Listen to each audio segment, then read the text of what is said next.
Hans, it's a great pleasure to meet you. It's a great pleasure to be talking here in Doha at the Earthna conference on Mm. behalf of Caravan Earth. Um, uh, we've got about 40 minutes.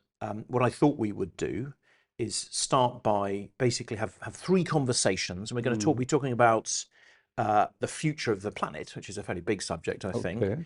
And I thought we'd first of all talk about your life story, about the journey that's taken you Mm. from physics to resilient architecture. Then I thought perhaps we'd talk a little bit about the institutions that you've established and the work that you do and some of the concepts that underpins them. And then thirdly, maybe most importantly, we can come to that, to actually talk about how you seek to influence the future of Mm. the places we build and how we steward existing Mm. places. Mm. And if timing permitting, I will ask your the advice that you would give to different organisations and people. So just to sort of to kick off, Hans Joachim Schellnhuber, uh, what's your story? What took you from a young physics student to resilient architecture? What's the journey that you have been on, Okay. and how have you ended up where you are? And Okay. I'll probably interrupt your question, your Uh, answer. But Feel free. The question is, can we deal with that within 40 minutes? But we'll try. And okay, so let me start the beginning. I was born at the usual age. that's clever of you. Well done. Okay. And now I grew up in Bavaria, actually, in a small town. And from the age of 12 or so on, I got really interested in all types of things, including physics and so Yeah. on. And so, yes, I had to pick the subject of my study. And in the end, I really thought I will pick the thing which is the most complicated of all, and that is, So many people would do the opposite. y- yeah, somehow I wanted to be challenged, Yeah. of course, because I did pretty well in school, and so I chose the combination of mathematics and physics, which I studied in parallel, so to speak. And then after a while, you had to make a choice where you do your master and so on. So I picked physics in the end, theoretical physics, and went into actually for my PhD work. My professor gave me a problem that waited for a solution for 50 years. I wonder if I dare ask what that problem was, because I might not understand. It's electrons moving in a crystal, which Yeah. is the usual thing, a solid state, plus a magnetic field. It's a fundamental problem of quantum mechanics. And actually, and I tell the story because there is an impact on my life story, so to speak, my life trajectory as well. So he gave me a problem which was unsolved for many years as a PhD topic, Yeah. which was quite malign, I would say, because he did not even think Yeah. that there was a solution for that. And to his Surely, disappointment, surely he was giving you he was flattering you rather than being malign. Surely. whatever, Yeah. yeah, to his disappointment, but to his joy, I solved the Yeah. problem actually.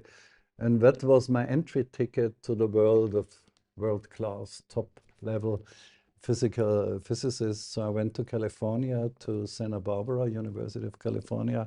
And actually, the director at that time, Walter Kohn, was a Jewish person who had to get out of Vienna in 1938. Oh wow. Yeah. Yeah.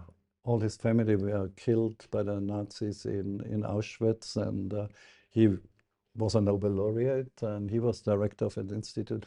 And he tried to solve a problem a long time ago. So since I had provided a Yeah. solution, I was welcomed at the institute. I bet you It were. was an Yeah. absolute world-class institute. I mean, many Nobel laureates and so on. So it's fantastic. I'm telling this because in the early 1980s, a new science was in a way created, although many people thought it's not really a science. It was called chaos science. It was about chaotic behavior in the Yeah. climate, in biology, in the human brain, in the world economy, which is very chaotic, very because I was a child then, and to my simple brain, and please don't be too dismissive, I think very much of that as the butterfly flapping his wings in Europe, and over in Asia a storm starts. Precisely, that was the popular metaphor, of course, that the wings of a butterfly can create a storm. The interesting thing is that it can also go the other way. A storm can create a butterfly. A storm can end up in just the flapping of one single butterfly wing. That's quite a lovely image. Yeah, and it is precisely. So complex systems, as we call it now, nonlinear dynamics, a very complex system, like the world economy, like the human brain, like nature, of course, yes, exactly, biodiversity, climate, and a few other things. So we, over the years, have developed, so I was part of the first wave of this complexity science. And when I went back to Germany, because I was offered a professorship, we just looked for applications of complexity science. It's a highly elaborate, sophisticated mathematical concept. I mean, some proofs of one theorem goes over 300 pages of just formula. Yeah. I mean, no normal person can understand it. Yes, I'm not even going to try and ask questions about that. Anyway, it's very complicated, but in the end, it's about the real world, because the real world before that was seen as linear. You know, you feed in something, you get a proportion out of it, and that's it. So linear programming, all these things were the name of the game in the 60s, 70s, during the age when production and consumption exploded. We call it the great acceleration, actually.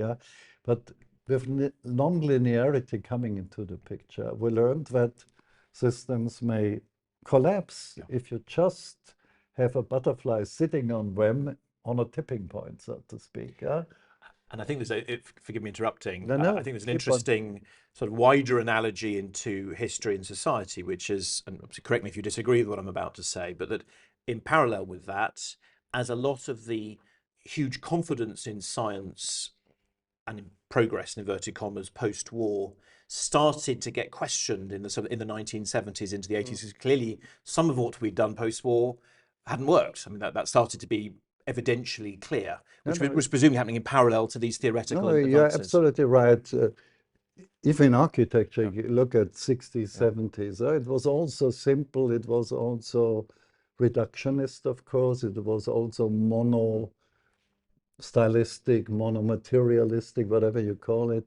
And it was accompanied by this idea everything can be addressed in linear terms, and it was the great time of operations research for maximizing industrial production. Simple functionist. And it was called in the Soviet Union at the time, it was called optimal control, optimal control of whatever you can think of and so on.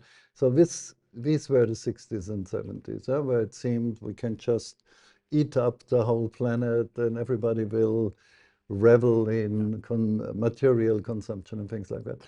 But with this complexity science, the paradigm completely changed. So when I got back to Germany, we thought, why not dealing with a very outlandish theme at that time, climate change, global warming. Now, the interesting thing is that...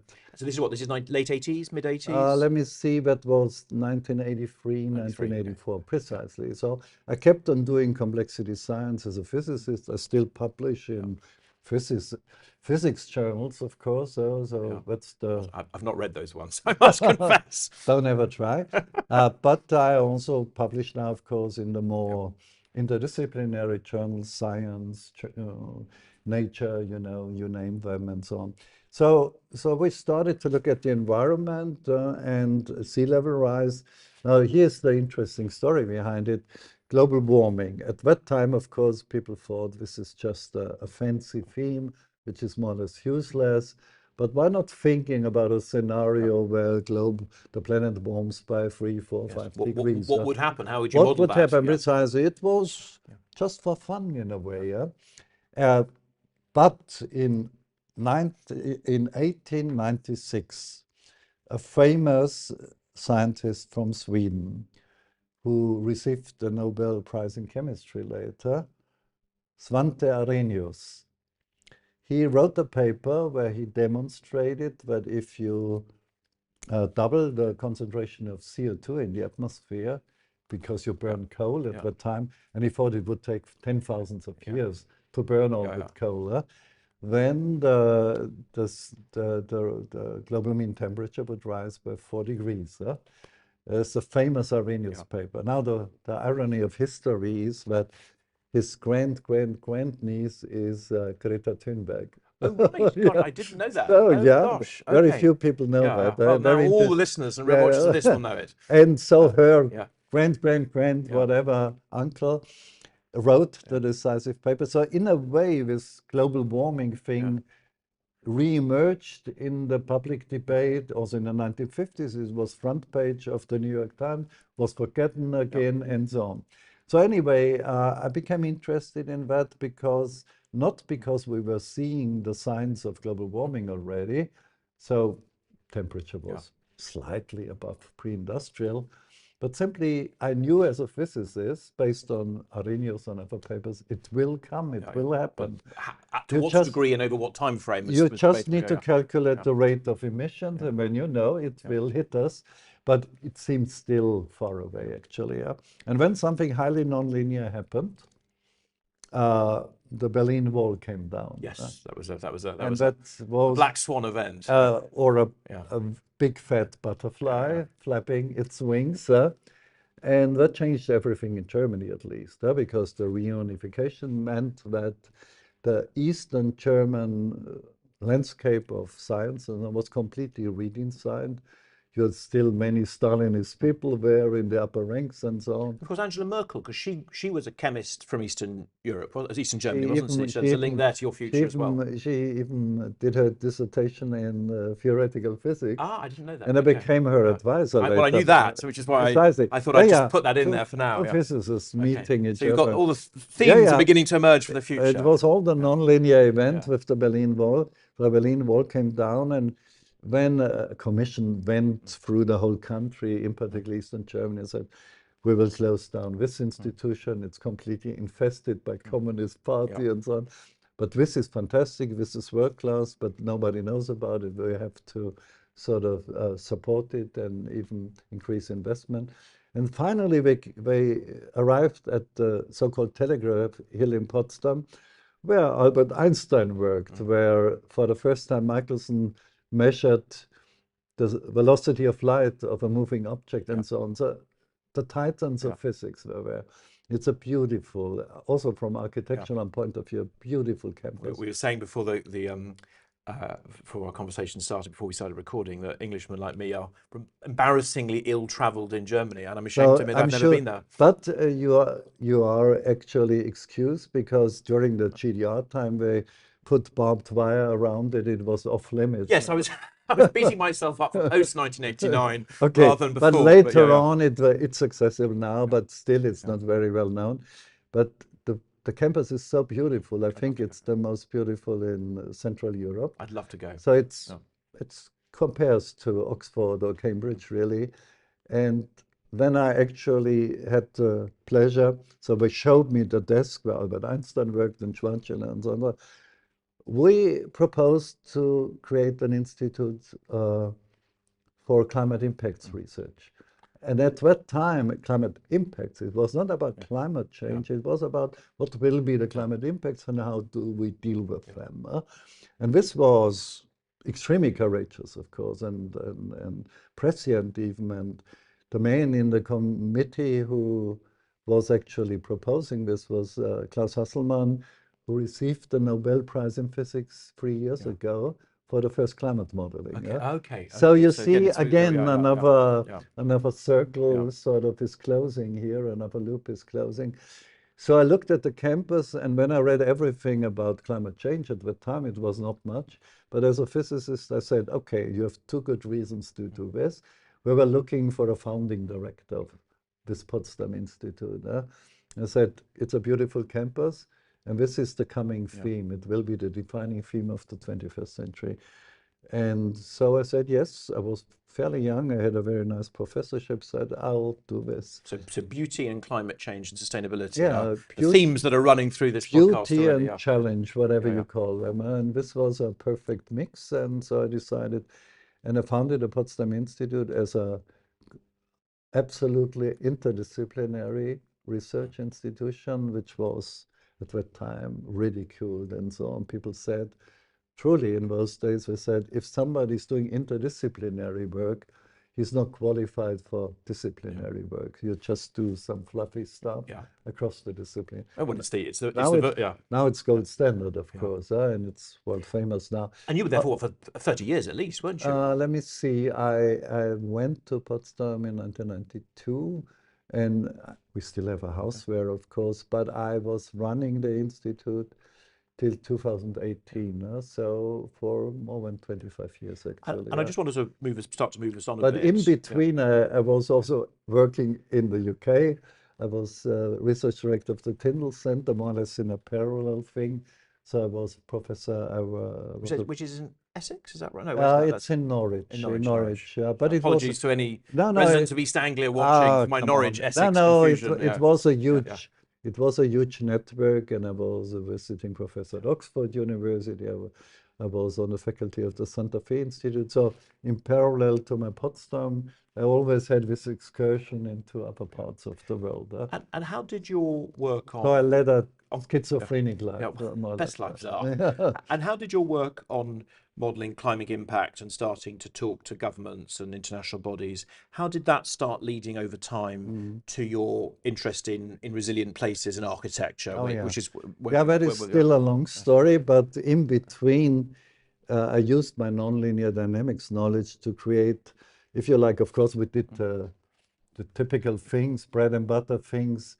How will wheat production change if the temperature gets 2 degrees higher and 10% less precipitation? You can apply it to any country in the world, blah, blah, blah. But I was really interested in the disruptive events because of my nonlinear dynamics thing. So I recall that I had to give a lecture, the so-called Lineker lecture in Oxford in 2001. And I picked the theme of tipping points, tipping points in the Earth system. And I showed a map. Where are the big things, as I showed in my lecture today also, the big ice sheets, when will they collapse, and at what level of global warming? What about the stability of the rainforest, Amazonia, Congo, Indonesia, and so on, thermaline circulation, so the ocean currents, the jet stream. This was the first actually narrative, and I have explored this, and this is now a major research field. It's thousands become, of papers. It's become a discipline in itself. Absolutely, and also later with Johan Rockström together we did the planetary boundaries approach. So what I would say during all these years, until 10 years ago, and when I come to the architecture thing, I was more or less a storyteller, but based on rigorous mathematical analysis. Well, the human brain, as you know, responds most human brains respond better to stories than they do to empirical evidence. You need both, don't you? You need both, definitely, But you have to, sometimes you have to be like an eagle and look down with the bird eyes. Sometimes you have to behave like a mole in the ground, and just dig your way forward. The important thing is that you turn yourself regularly from a mole into an eagle and back. That's that's not so easy. That's a transformation so few of us going managed through to all do. the scales. I think I'm more the sparrow in the middle most of the time. And actually, this tipping points thing was the ultimate justification for the Paris Agreement. So it's 2 degrees, the famous why below 2 degrees. Why? Because beyond 2 degrees, you will have many of these tipping events happening. Below, we will already lose probably the tropical coral reefs, which is very sad, between 1.5 and 2 degrees. But beyond that, you have many of these planetary disasters. There's lots of questions on that I want to ask, but I'm resisting. I'm resisting the urge because I want to move us on to resilient architecture. Resilient architecture. Yeah, it has to do with this 2 degrees, because people 30 years ago said, oh, well, 2 degrees so far away. We had just 0.7 degrees warming.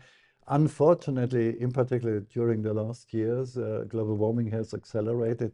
And we do not fully understand why. I have some theories about it.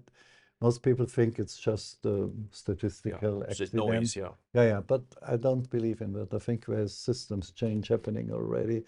So that means we are beyond 1.5 degrees already, yeah? And we are very rapidly approaching the 2 degrees. Under the current dynamics, we'll reach it in 20 years from now. And when all these tipping events will kick in. But your prediction would be it might be earlier. Is it Yeah, it is. I think 20, 30 years we will be beyond. But some people thought it would happen by the end of the century or something. So global warming obviously is accelerating. And so I started to think about, okay, two things in parallel. Because I was advising Angela Merkel and the German government, we had to make a major global environmental report every 2 years. And we went to water and soils and all these things. So finally, because there was a major international conference, we addressed the built environment. And that was the first real motivation for me, because I found it so extremely interesting.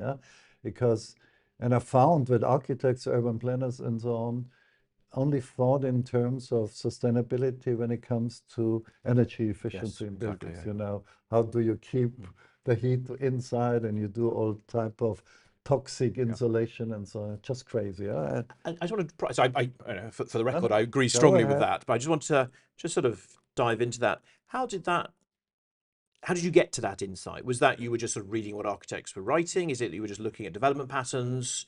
Or was it that it came from your complex modeling? What was the sort of the process to get to that realization? No, it was, as a layman, I was always an aficionado of architecture, but just a private thing. So, but if you're interested in architecture, there's always something to look. Well, if you can be interested in architecture and nature, there's always something to look at. That's my view of life. It's true. I was always interested in architecture, in nature, in physics, in mathematics. Physics, I'm not so good at. Even in politics, of course, but not in an active role, of course. No, we just came across. I looked at urbanism of the 1910s and 1990s and 2000s, and I found they completely missed the point, actually. So we talk about nitty-gritty things, improving technology, talked about somehow reducing the CO2 emissions of cars and so on. But I felt that the whole development of urban planning and urban construction went wrong after the Second World War, actually. And in your thinking on this, and by all means now throw ahead to some of the work you've done subsequently with New Urban, Bauhaus and elsewhere, what was uppermost in your mind? Was it the longevity and the resilience and embodied carbon of new build? Is it the recycling or the reuse of existing buildings and places? Is it the lifestyles that urbanism creates? What are the threads, and how would you unpick? Let me start, because there are two things, as I said. There was just, by chance, we were dealing with the subject, and I found that the built environment is in a miserable state, actually. It's ugly, it's dysfunctional, it's socially divisive, it's extremely expensive, and as a fifth or sixth dimension, it's killing the climate. So that was one thing. So currently, the new European Bauhaus, which I helped to kick off, has three descriptions, three adjectives: that is sustainable, inclusive, beautiful. And that's very important. Anyway, so this was one road. And then with the acceleration of climate change during the last years, I felt we're not talking anymore of climate protection or climate stabilization. We're now talking about overshoot management. So the curve will go through the Paris line. So we will breach the 2 degrees target very soon. And then the system would just go on and on to 3, 4, 5 degrees.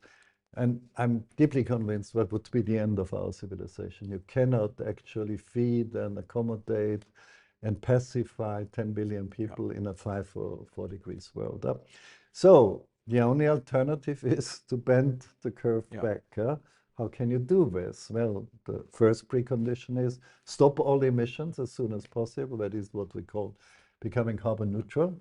But it's not good enough. You need to actually add another measure, that is extract carbon, carbon sink. historical, precisely, create new carbon sinks. A tree is a carbon sink, of course. When it grows through photosynthesis, it sucks up carbon.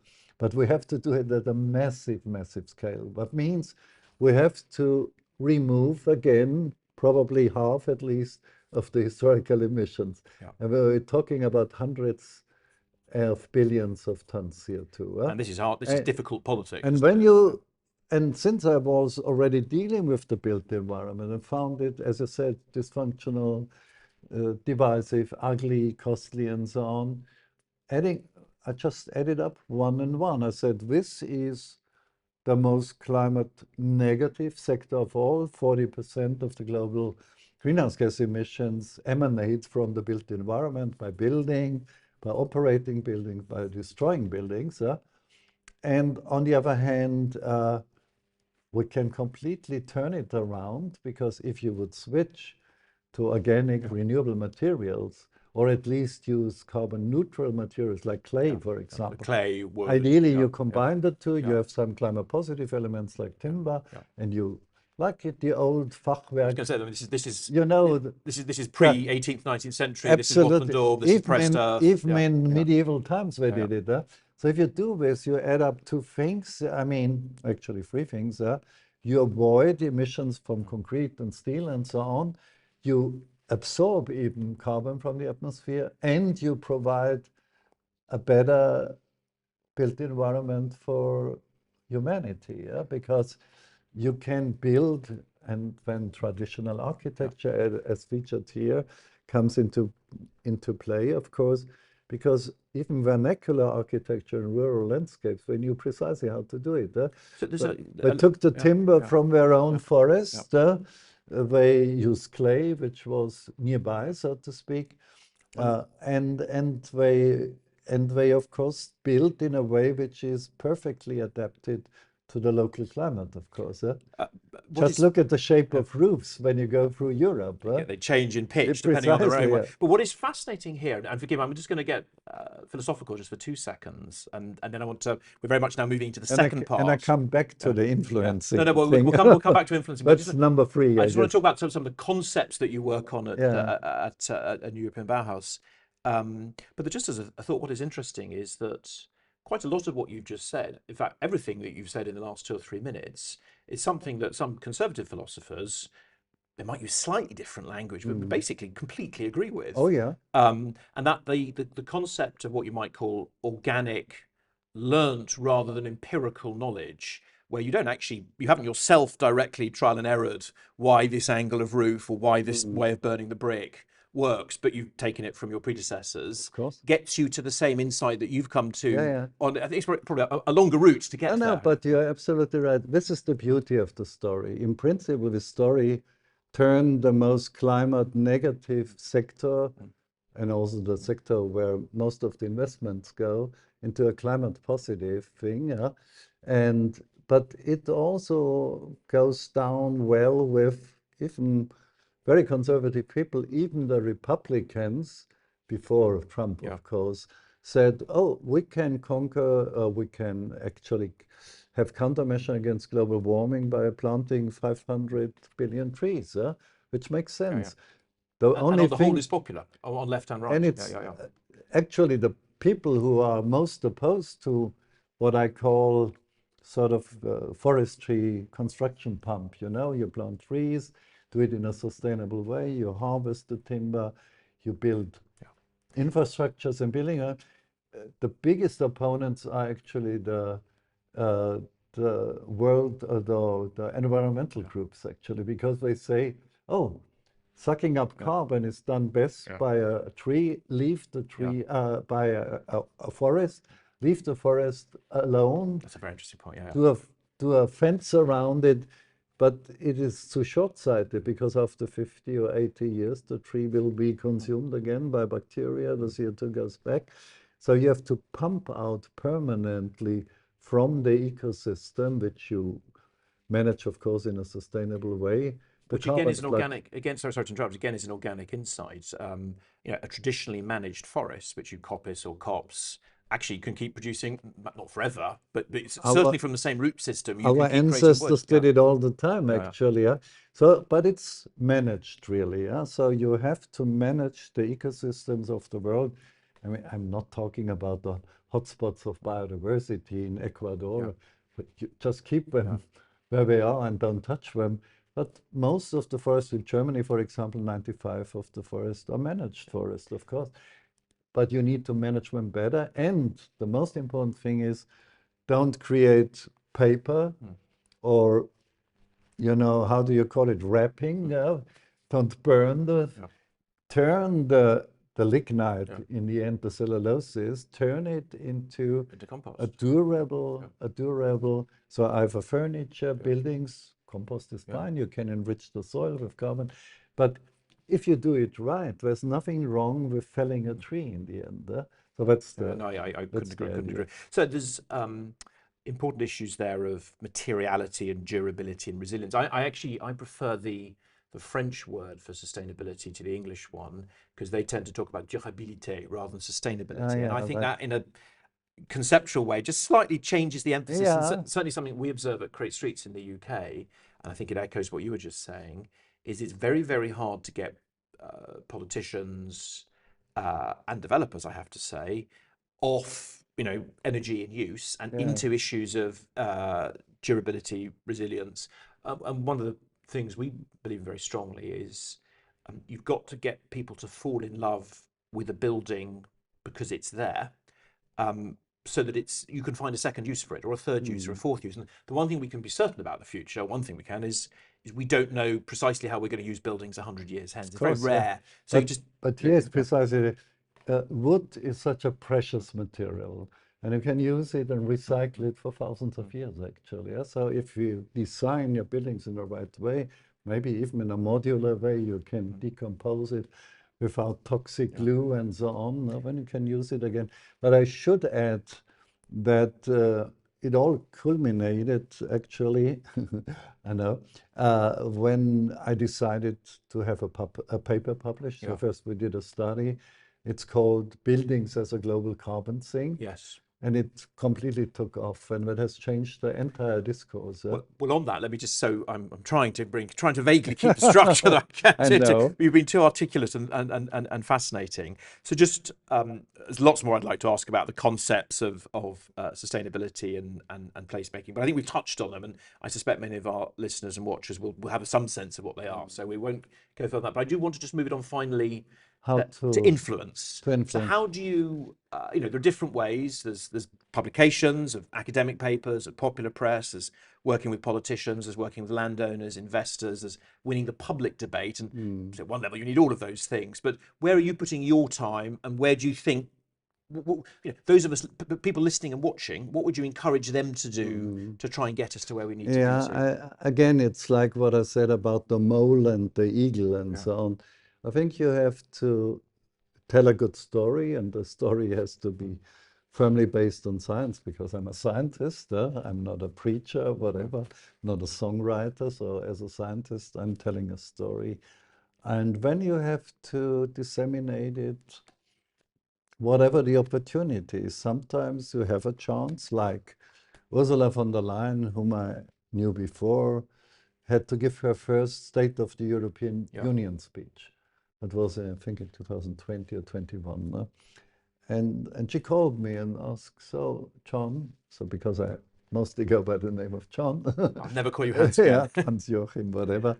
And she said, I have to give this first speech, and what would you propose? She asked other people as well, and I said, well, how about transforming the built environment, a new European Bauhaus? And she used it, actually. I had no control over it. I was even surprised when she took up the thing. Yes, it's terrifying when people listen to you sometimes, isn't it? Well, sometimes, sometimes not. But anyway, but at the same time, I'm now invited to a school to talk to 50 school children. And they love, by the way, wooden structures. Why? Because it smells so good. It's really true. Huh? Or I just did a journey across Austria 3 weeks ago, for Arlberg, Tyrol, and so on, and I visited small and medium enterprises who are doing timber architecture. And where you talk to the staff, for example, or you sit there in the evening with the owners and so on, and you never know which of your butterfly flaps, so the wing flaps, is touching a tipping point, actually. Yeah? And sometimes you learn that you run into someone, you talk just like this, and I meet with people again here, for example. It's amazing. So my answer is move between scales, in political terms, in geographical terms, in temporal scales, by the way. But in the end, it's all about serendipity. So that means, of course, it's a very place and architectural concept. Serendipity. yeah, but it's true. Chance happens when you meet someone. Yeah, try 100 times, and if 2 times you are successful, it's good enough, really. But never forget about your narrative. You mentioned your interest in politics, but not actively. Obviously, we live in quite political, vociferous times. I'll give you an example from our work in the UK.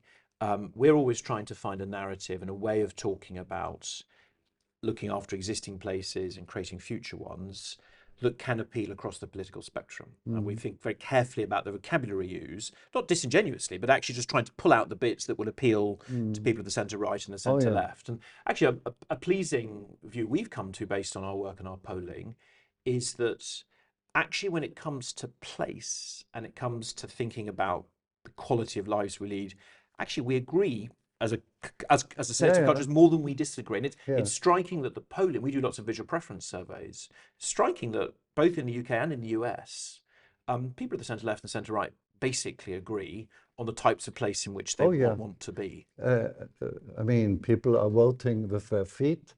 If you just track where the Americans go in Europe, and of course they are visiting Venice and Rome and not Milano in general.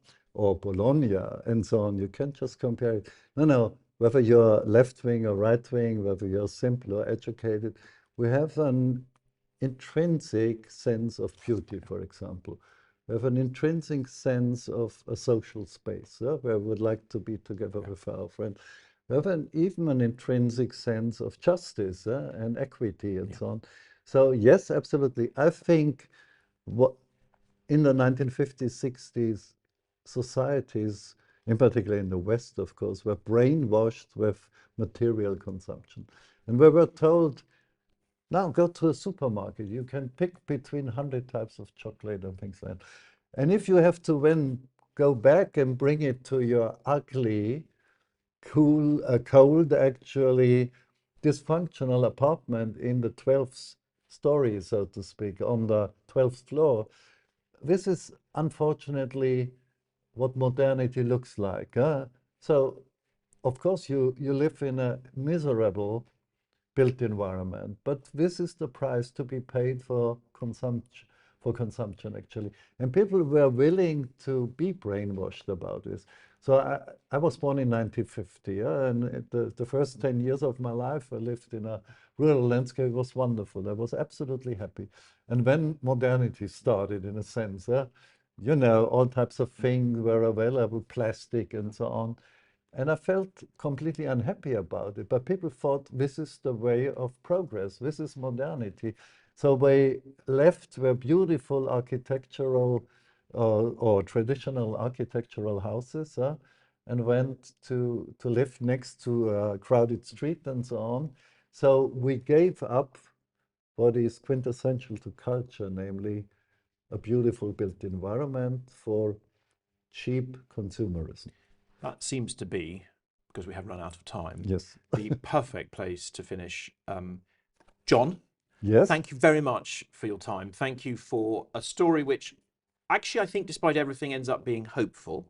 yes. Because I think you're setting out a path, despite the challenges we face, that could get us there, and which I think can build widespread support. And was the short and the long term, the quality of life, and indeed the ongoing existence of the planet. No, you're absolutely right. No, I'm ending up where it's a story of hope and actually combining two things, because of course we have to deal with the climate crisis. But I chose that the title of my lecture today was Saving the World by Construction, but often I use the other version, Saving the World in Style. So you see, if we adhere to beauty, to elegance, to sophistication, this is our best chance to save the world. Hallelujah and amen to that. Thank you very Yes, much indeed. hallelujah, inshallah.